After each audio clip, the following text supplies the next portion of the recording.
And I'll show you one more example of those, but we saw like sharp corners in the graph. We were saying, oh, at x equals 4, there's a sharp corner, so it's not differential there. So we talked about these 4 types. I also added on one, technically, it's vertical tangents, which we talked about here, but also we should technically have 5. It should also be vertical asymptotes, or your asymptotes too would be where they are not.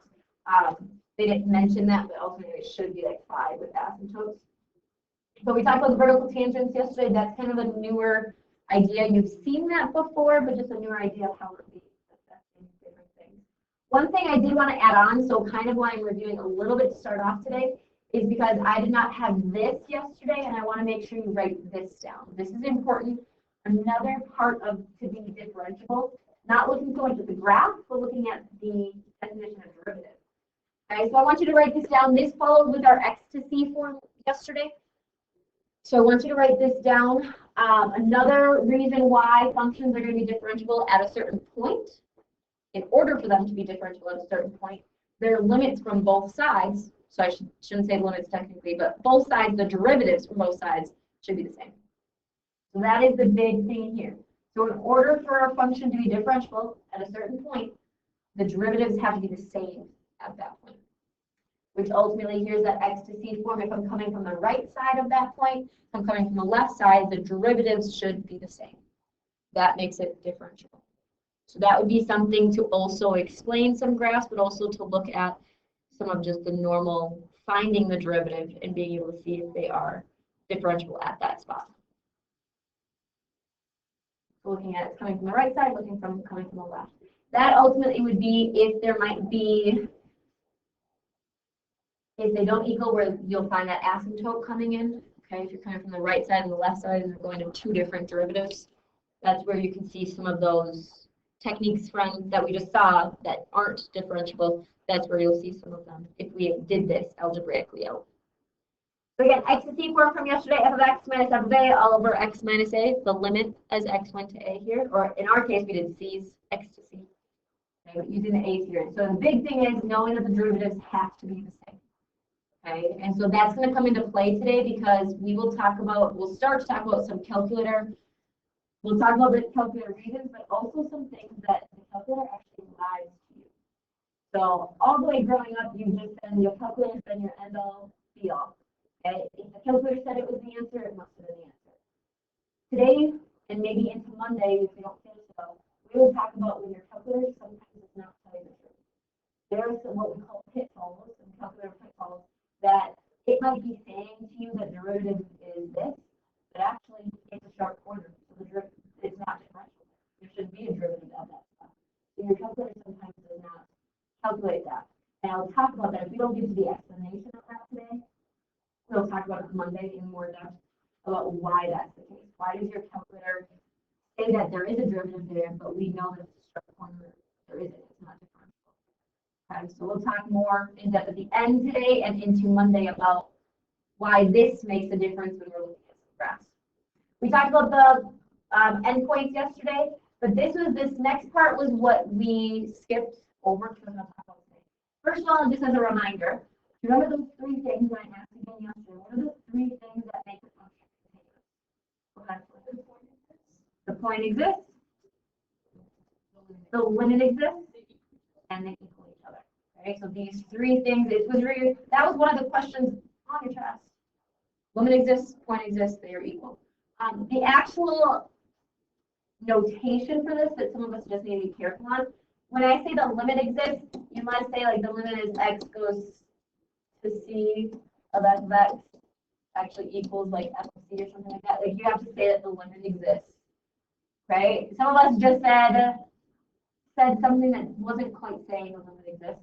And then you have to say f of x equals c, or f of c is some type of number, and then they are equal, showing that they're equal to each other. So actually using notation, so if they ever ask that AP exam, they'll use notation for that versus just saying those words. But that's the shortcut. Limit exists, point exists, they are equal. And the reason I ask that is I want us to answer this question about these 2 phrases. So one of these, I'm just going to hint at it. One of these is true and one of these is false. You need to decide on which one is true. So it says if a function is continuous, then it must be differentiable. And the second one says if a function is differentiable, then it's continuous. So one of them is true, one of them is false. Does anyone know which one is which? Which one's true, which one's false? Go ahead, Mason. Okay, so he's saying that if a function is differentiable, it's continuous. So then what would be your reasoning of why the blue is false then?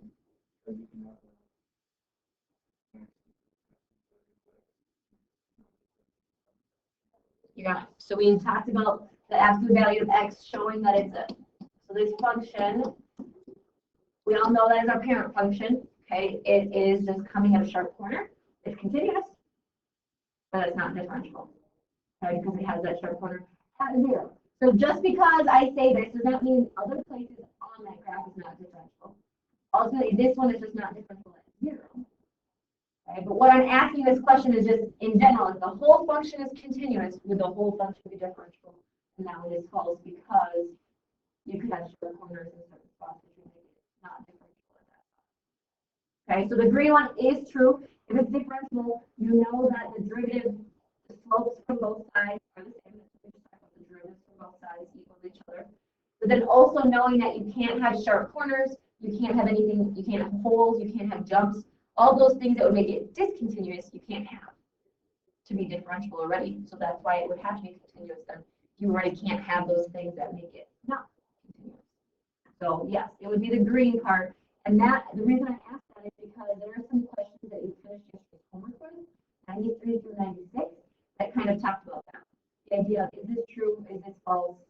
Okay, if it's false, it might actually explain why it would be false. Okay, there's some questions, and I think one of those questions, or two of them, involved these ones, these ideas. So it was that 93 through 96 questions. We did this one yesterday. Let's just do one more before we move on to today. Let's do one more. We didn't do this one yesterday. So who can give me x values at which it is not differentiable? Okay, and I'm just taking these off of some like delta math type of examples. They have some good graphs on there. Go ahead. At x equaling -7, what was your reasoning for that one? Sharp corner. Okay, what other places do I have not differentiable? Go ahead, Wyatt. -2, and what's your explanation there? What's undefined? The slope. So remember, it's not differentiable because at that point, the slope is undefined because it's vertical. So that's why it would be not differentiable. No, go ahead. X equals 3, what's your reasoning there? Vertical asymptote. Okay. Yesterday we saw one that had 4 different spots because I think it had 2 corners. This one, is there any other ones? No. Some people, just be careful, some people start to mix up the vertical tangent, this spot, with a horizontal tangent. What's the slope at 0? 0. Remember, whenever it's horizontal, your slope is going to be coming across that tangent line is 0. So any min or max, we'll talk more about that today, you're going to have that 0 slope. Can you have a 0 slope? Yeah. Okay, you can have a 0 slope. It's differentiable. It's just when you have an undefined slope that makes it not differentiable there. So some people will mix those up, so that's why I wanted to specify that spot. But those would be the 3. Am I differentiable at these endpoints? Yeah. Okay. If one of them was an open circle, would I be differentiable there? An open? No. So remember, closed endpoints differentiable, open would not be. Because again, the idea that the slope there is no slope if there is no point. So that's why it wouldn't be differentiable. So that's what we talked about yesterday. These are, we don't have to go through these, but these were the examples from the homework yesterday, 93 through 96, that were like the true and false. Okay, so just be careful. I think one of them, this next one, was that statement we just had. If it's continuous at a point, then it must be differentiable. We have to say true or false. So those are ones that you had on homework, but we just didn't get to that yesterday, so I wanted to start with that to reiterate the ideas of something being differentiable. And I wanted to make sure you saw the whole from the left and from the right, the derivative. So now our new thing today is looking at the graphs. Okay? And if we can get to it, looking at some of the calculator live, the things that calculator does that actually is not true. So if you have not put this maybe on one page, I would put these someplace together. You probably have them on separate pages maybe. But these are the 3 different forms of a derivative we've seen so far. We just talked about the first two. The third one we've seen a little bit, but I'll reemphasize that third one here. But these are those three forms of a derivative. The middle one being that x to c form we did yesterday. Top one being that limit definition of a derivative, which we did pretty much all week already. And then the last one is kind of a combination of the two, meaning it looks like the first one, but you also had a number you plugged in. It was very similar to the first one, but you had a number that you plugged in for x right off the bat. And we saw that one in one example we did in our notes a couple days ago. So if you don't have these in one spot in your notes, I probably would put them so then you can at least see them together. Because today I'm going to have you try out a problem using all three forms and see if you get the same derivative.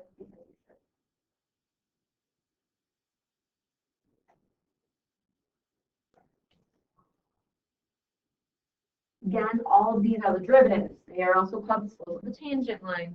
They're also called f prime of x or f prime of c, depending on what it is. All the different names that you will see them being called, making sure you're still remembering all of those.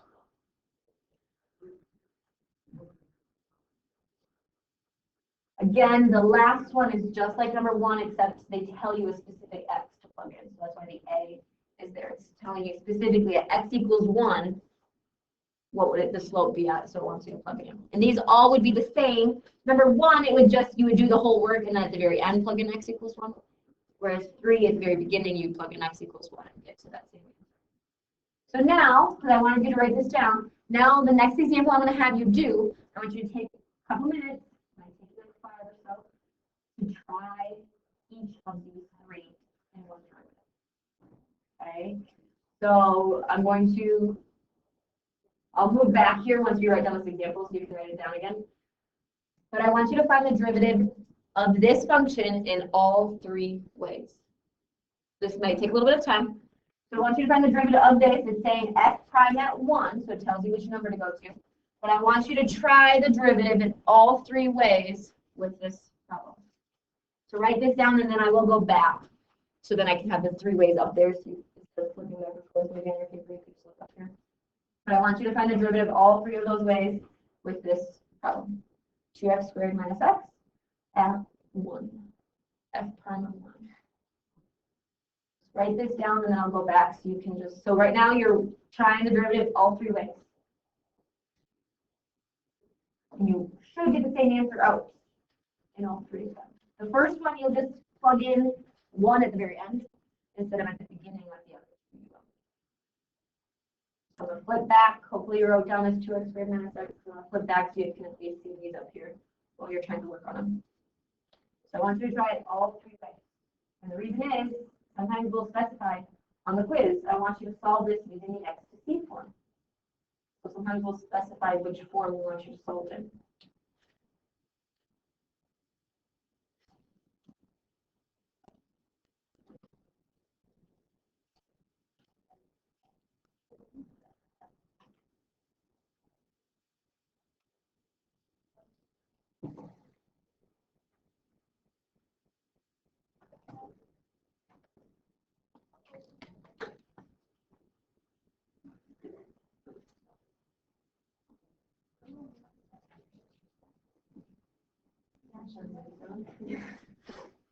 So calculus is one that you can't really slow down. So.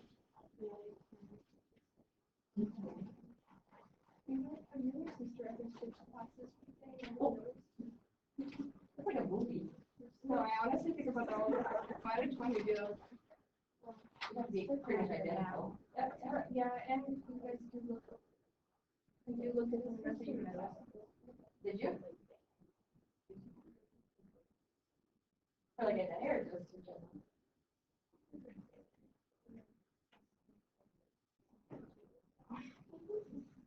What you did on the sub? No.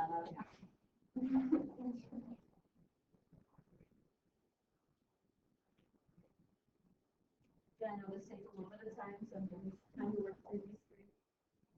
The x to c form we saw yesterday go a little bit quicker than the other one.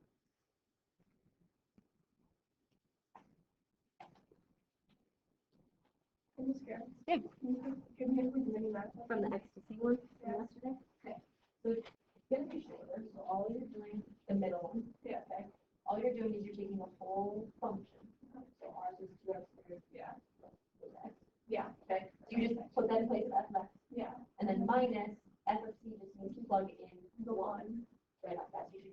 That's what it is. You can plug in 1 to 2x squared plus x. You should get enough looking at.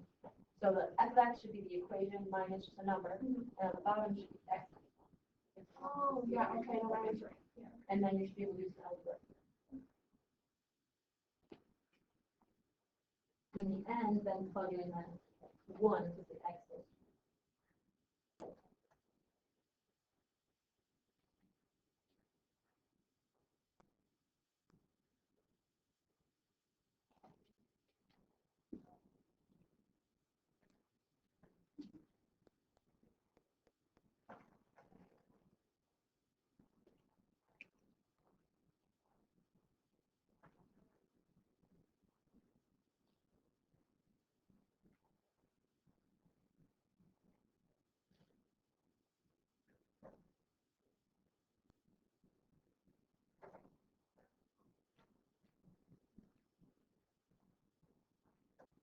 And you should get the same answer out in all of the.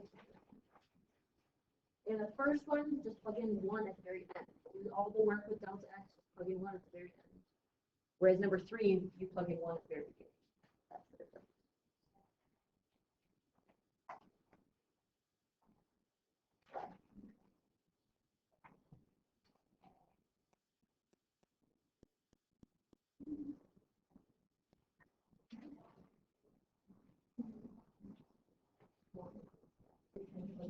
One. Yep. So you put 1 here, you put 1 here, then you put 1 here.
Again, these ones are good because you are checking to make sure you are doing the same thing.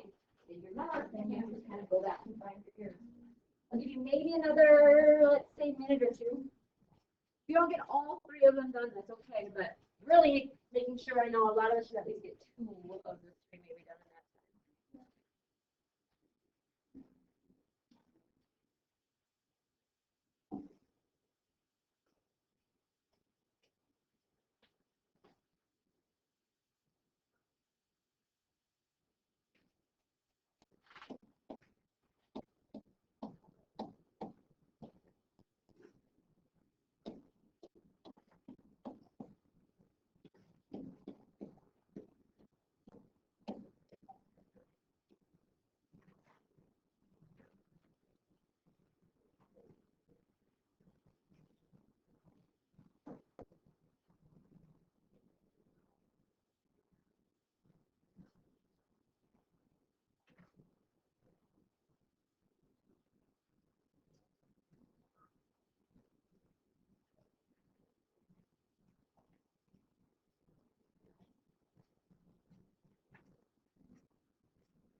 to look at. For the very first one that you did, if you did the x plus delta x one, you should have gotten it down to 4x minus 1.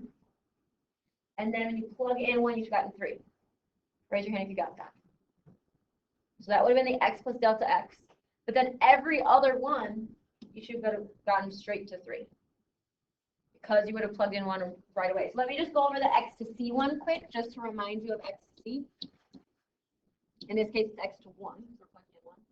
So it was f of x minus f of c. F of x is the entire function minus f of c, which just means plug 1 in here.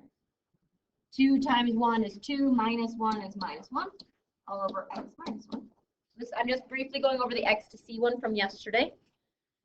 What did you do on the top here? Factor it. So again, this was the x to c one. So factoring the top, what was our goal ultimately? We talked about this yesterday. What is our goal to try to get on the top? What should be one of the factors? X minus 1. We saw that yesterday, that we tried to get one of our factors to be x minus 1 here. What was our other factor did you get? 2x plus 1. Okay, so as the limit of x plus 1, well, what happened with x minus 1s? Cancel. Remember when they cancel, what was there? Yep, you're right. Yeah. And then when you plug 1 in, this gives you the 3. So f prime of 1 is 3. When you plug the 1 into the 2x plus 1. And then the last one would have been, in this case, you would have plugged in 1 right off the bat with the 1 plus delta x in every single spot. Delta x's would have, again, canceled, pulled them out, and you would have just been left with 3 of them. Okay, how many of you got 3 at least in 2? Maybe you only got 2 of the 3. How many of you got 3 out from more than just 1 of them? Okay, that idea of being able to get that same. So you should be getting 3 in every single one that was up there. And I know we haven't done this one as often, but this one a lot of times is used when they might already start with this function with a 1 in there and have you write out that function, which I think is actually our next example. That's where we saw it the other day when I had you give me what f of x was, when they gave you f prime of x. That was when we saw that type, when they actually plugged a number in right off the bat. Okay, and I think that is our next one that we're doing. That was the answers. Oh, no, actually, that's not the answers. Okay, so this is the next part we're doing. We did something like this 2 days ago. So in each of these, they want us to find what f of x is. So we just did this the other day, but now that we have the x to c form, we can do it another way as well. So the very top one, who can give me what, this is the derivative at 5. Who can give me what the normal f of x would be? So this is the x to c form, so it's the short f of x minus f of c all over x minus c. Who can see what your f of x is in this function? Think about x to c form is f of x minus f of c. Should already tell you what f of x is. Go ahead, Elena. 0. So I'm not plugging in 5. I'm not plugging in 5. I'm just asking for what is my function? Say that louder. X squared plus 3. This x to c function, remember, it does f of x minus f of c. So it already tells you the function right there. You just have to recognize that in these different forms. So again, these are AP exam type of problems when they will use the limit definition as your derivative. Okay, we will talk more about derivatives next week on what if you don't have the limit definition, what are other ways. Okay, but this is the way that they might use in exam problems. It's a multiple choice, and you should be able to take those out a little bit quicker. What about the second one? This is like the third type that we have. Go ahead, Mason. 2x cubed minus 5x. Okay, they plugged in what type of number here, or what number do they plug in here? 3. So here's that x plus delta x, but they plugged in a 3. X plus delta x. So we had the 2x cubed minus 5x. And here would be our function as well, just plugging in the 3. What did we get for then the last one? What is the original function in this last one with the x plus delta x is in there?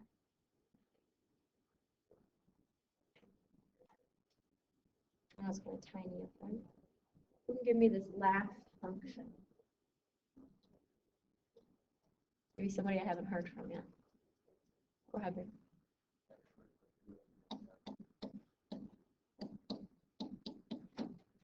Remember, this one is just right here.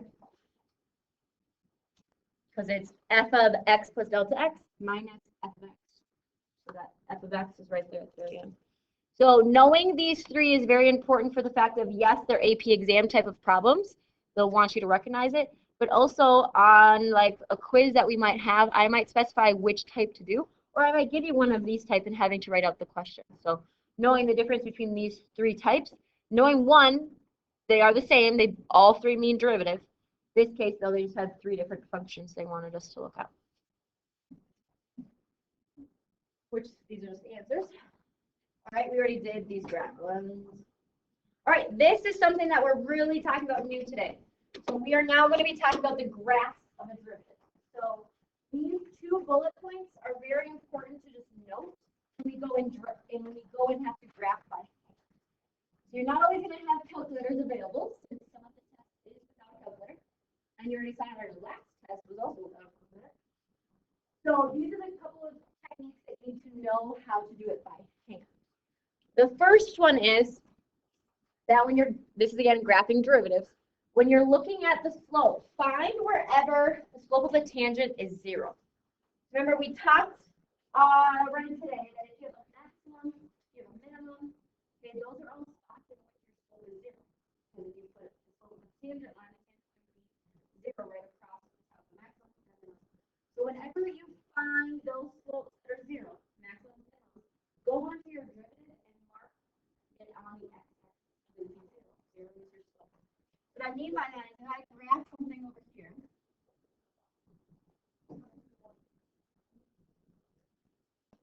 okay, that first bullet is just saying find where your slope of the tangent is 0. So right here, my slope of my tangent is 0. So if I wanted to go and graph the derivative, so this was x prime, if I said that this was at -2, well, at -2, I put a 0 because my slope here is at 0. And if I said that this one is at 1, I put a 0 because my slope right here is at 0. That's what the first bullet is saying. When I go and look at the graph of the original and go and graph the derivative, take wherever your slopes are 0 and put them on your x-axis because that's 0. Your derivative is graphing the slopes. That's why we plot them at 0 because your slopes there were 0 in the original function. The second bullet point is then talking about everything in between. Okay, so then start looking at the areas that have positive and negative slopes and look at their steepness. So sometimes you're going to have slopes that are a lot steeper, and then as you're getting close to a maximum, the slopes get a little bit smaller and then they get to 0.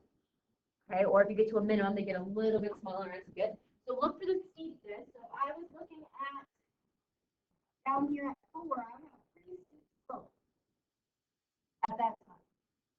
Compared to at 3, -3, and a little bit less steep slope. That's the idea of steepness. Look at plotting.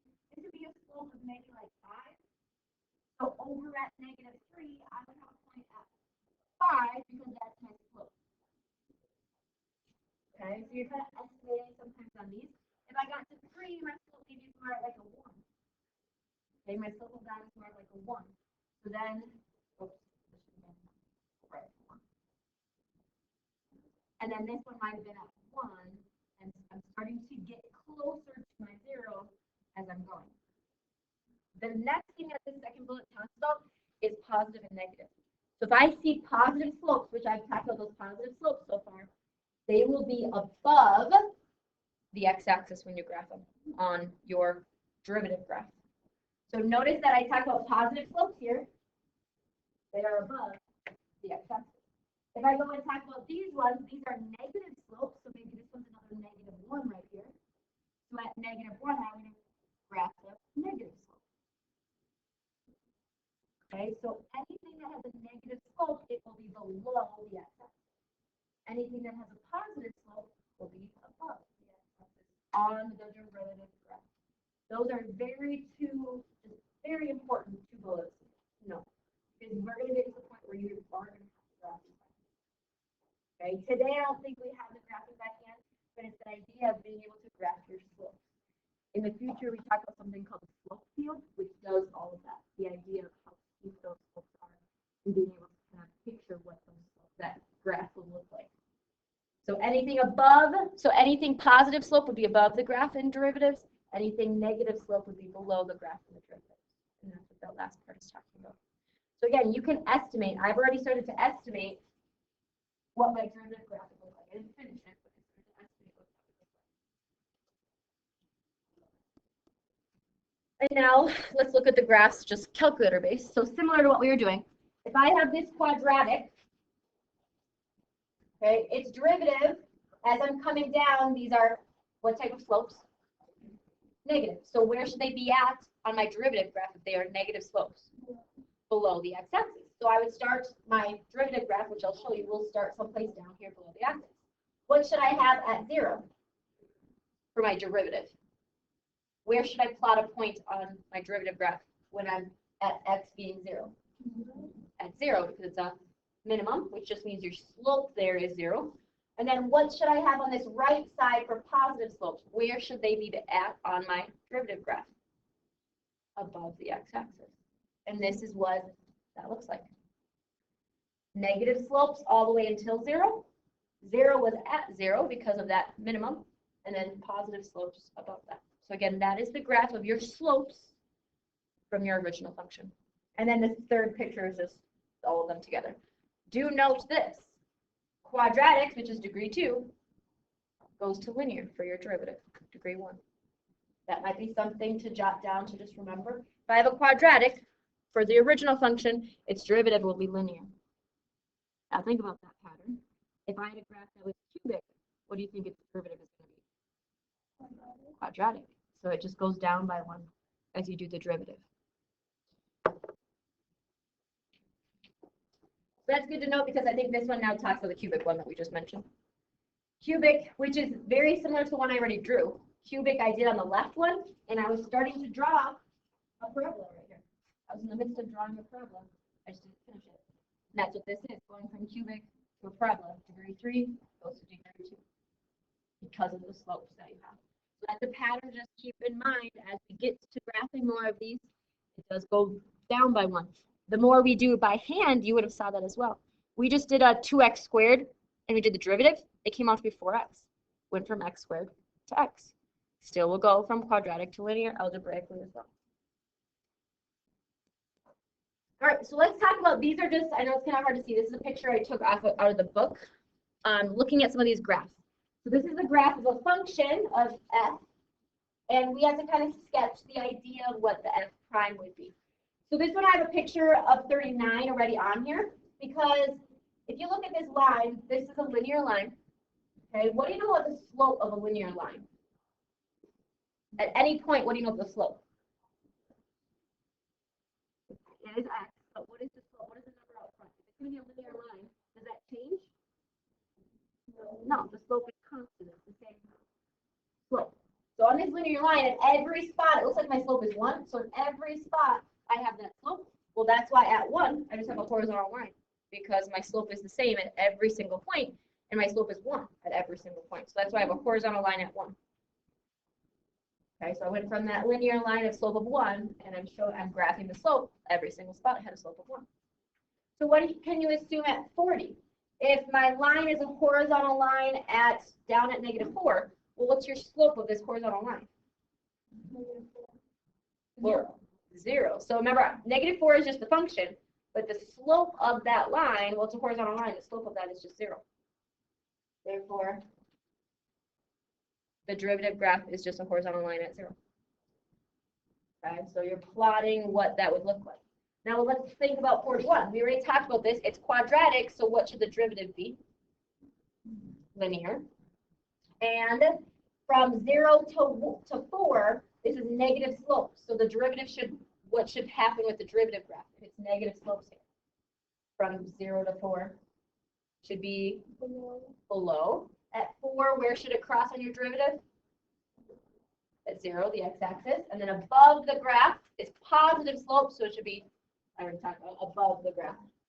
So that's a linear.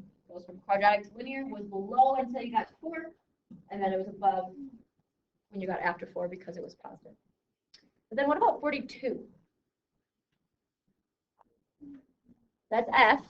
And what type of function is that again? Absolute value. Okay. We just talked about absolute value earlier. Mason had brought up that idea about the continuous, differentiable, those types of ones. So let's talk about the slope then of 42. What is the slope? Maybe you can see it. It's going from 4 up here to 4 down here. What's the slope of just this left side? -1. It's going down. Okay. Here, what's the derivative at a corner? Nothing, right? Not differentiable. There's nothing there. Okay. And then what's my slope on this side? Oh, 1. 1. The slope of that line is 1. So I have a slope of -1 and a slope of 1. So some of you might have already seen this. At -1 until 4, and then at 1. Notice that because we talked about how at 4 that's not differentiable, the derivatives did not equal each other. Remember, that's why we said in order for the derivative for it to be differentiable, we talked today about how the derivative from the left side has to equal the derivative from the right side. Clearly, this does not. They don't equal. Therefore, it's not differentiable at that specific point. It's differentiable anywhere to the left or anywhere to the right, but not at that point. That's what we're getting into today, and then starting on Monday is talking about these types of absolute value and knowing how to see those not differentiable moments in these graphs. Go ahead.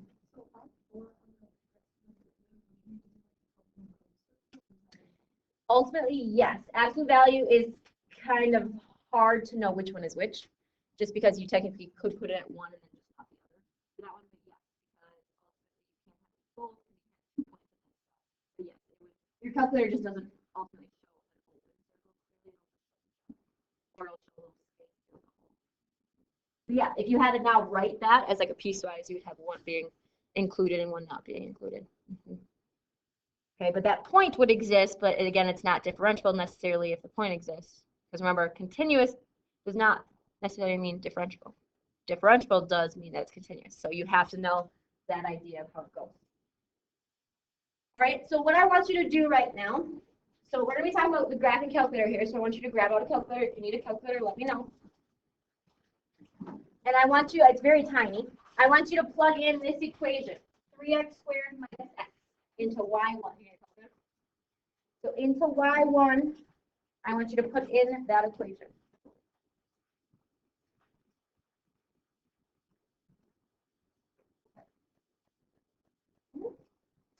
We don't need to graph it ultimately. I know the graph is up there. So once you put that in there, just use second quit to just get out of the graph part.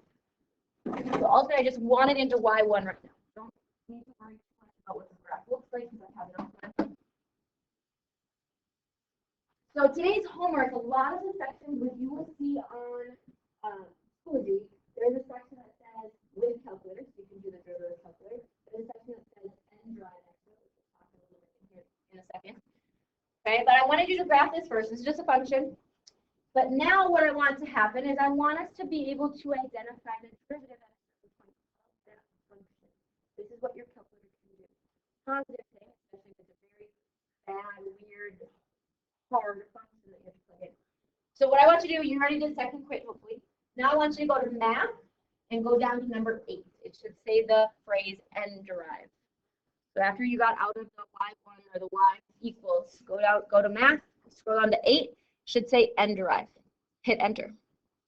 Select that n derive. You should see something that pops up like this. Does anyone not see this? Okay. If you have older calculator, do you want one? Or do you have a calculator, just not see it? If you have an older calculator, it might not exactly show up like that. Okay, so I'm actually going to, I can do something with your calculator to make it show up like this. I just have to change the settings on here. But then yours will be a little bit different. What you're going to do is where I put y1, you're going to do y1 first. Then you're going to do a comma and then x, and then comma forward. So I want you to do that right now. So when I talk about how to get to the y1, I'll show you. So in the very bottom spot, so it should be d over d, and then there's a blank right there. I want you to put an x there. So use your x button like you would on a normal graph. Put the x there. And then in this blank next to it, we're going to put in y1, which how to get there is if you go to trace, or if you hit alpha trace. On your calculator, you hit alpha trace. It should pop up like this, where you get this y bars, that just means y variables, and hit enter at y1. If I lose you, just let me know so we can backtrack. But again, you're going to, your alpha trace goes to this y bar, is putting in y1 there. So you put y1 there, and then I want you to put 4. Scroll over to the next blank, x equals, and put 4 there. Do you all get 23? And the reason you do is what it did is it took your y1, that's where we had to go put that function into y1, took your y1, it did the derivative of it, and plugged in 4. So what you found, 23, is the slope of the tangent line at 4. So your calculator can do that derivative. Now, 3x squared, the one that we plugged in, was an easy derivative that we could have done by hand. That's not one that the AP exam will give you for a calculator. For a calculator, it'll do some big type of function, so that when you plug it in here, it's a little bit easier. Did you do the, were you able to do the y? Yes, so if you go to, yours might not do that, so if you, yours might just be down here at bonds. Go over to y and then hit enter. And yours might just do it, and then put an x for the 4.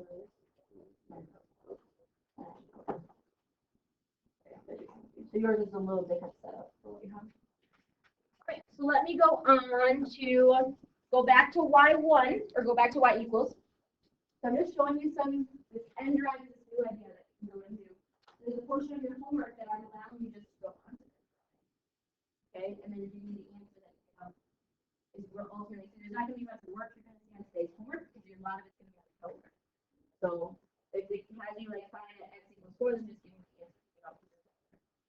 So I want you to go into now your y2 and do that same thing. Go to the math down to number 8. Okay, put in d over dx, so put the x down there. Put the y1, so do alpha trace, put the y1 in the next spot. And then instead of putting the 4, I want you to put an x there. Because if you put the 4, all it's gonna graph is your derivative at 4, which is just a line. I want to actually find the line of what the derivative would be at any point, not specifically at 4. So that's why we're just graphing at x, because this is that derivative, that derivative line. So if you go and hit graph now, what you will see is also the parabola. If you don't want to see the parabola and just want to see the line, all you have to do is go back to your y equals and put your cursor on the equal sign and just hit enter. It'll unbold it like what this has. That just means it won't graph y1. It'll just graph y2. So whenever you don't want to graph something, you can just go to the y equals, put your cursor over the equal sign, and then just press enter and it'll unbold that. For yours, you would just x comma x instead of x comma 4. Okay, so if you saw them both together, you probably saw this, both of them together. Okay, when you initially graphed it. So that is the function, that is your derivative. So you don't even have to go and find the derivative and plug it in. Your calculator finds it for you. Okay, does that equation already for you. What I want you, before I move on to the next slide, what I want you to do is take this, write the same thing down at either y4 or y5. And then unbold the equal sign. I'm telling you to do this because in the future, whenever we want to graph derivatives, we don't have to keep rewriting it. If you go down to either y4 or y5 and put it down there, just unselect the equals, we always will have it down there. We just have to go select the equals and we want to apply it.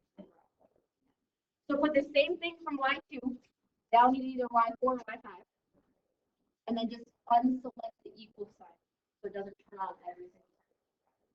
And now I just want you to keep that in the graph. So meaning keep that in your calculator. When you turn your calculator on and off, as long as something doesn't like the memory, that will stay. And I want you to keep that to save you time later on. You can just go and select the equal sign, it'll turn that graph on. Or if you don't want it on, you just unselect the equal sign. So it'll save us a little bit of time going forward. And when you get to your homework today, if you have to look at graphs, you just have to go and select that, turn it on, turn it off, and you'll be able to find the derivative at whatever you put into y1. The reason why I put it way down here is because sometimes you might want to put 2 different functions in here. And then you want to put it down here so that you have some space to put more functions on top. All right, some other calculator tips to just talk about. One of them is sometimes you might want to change one of your cursors to like the fat line. Just so in case you can see one versus the other. So all you have to do here is over to this, bring your cursor over beyond the y1.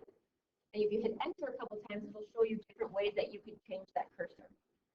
So if you do the fat line, sometimes it'll help you, especially if they're so close together, you can't tell which one is which. Sometimes doing the fat line versus the skinny line will be able to tell which one is which on the calculator. Clearly, I know a lot of you have the colored ones, so it shows colors, but some people, like mine is the older version that just says black and black. Doesn't have the colors. So knowing to have a thicker line versus a thinner line might help.